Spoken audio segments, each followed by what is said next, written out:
मो नाटा हूँ रजनीकांत पाढ़ी भारतीय जनता पार्टी हिंजरी काटू निर्वाचन मंडल जड़े कार्यकर्ता दाह कर मुख्य उद्देश्य हूँ आमर ओडिया जाति ओडिया झील को आज कांग्रेस पार्टी निंदा कला एवं कटाक्ष कला आमे जड़े ओडिया आम आज गर्वर आम छाती फाटी पार्ची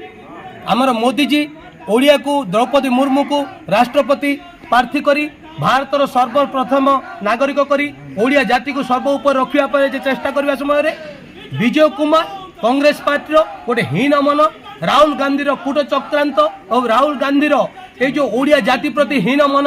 प्रदर्शन करी विजय कुमार आमर द्रौपदी मुर्मू को ऊपर कटाक्ष कर तेणुक ताहार प्रतिवाद रे आम आज राहुल गांधी कुशपुत्रिका दाह कलु एवं यही वार्ताटी आगामी काली रे संपूर्ण राजरास्ता को नहीं आम राहुल गांधी पुणी कुशपुत्रिका दाह करी आम कांग्रेस पार्टी को देखाई देबू जे भारतीय जनता पार्टी जे भारतर पार्टी जे संपूर्ण संविधान को मानि चले से पार्टी आज कौन पारंपरिक पार्टी नुह यार प्रमाण करने आम आज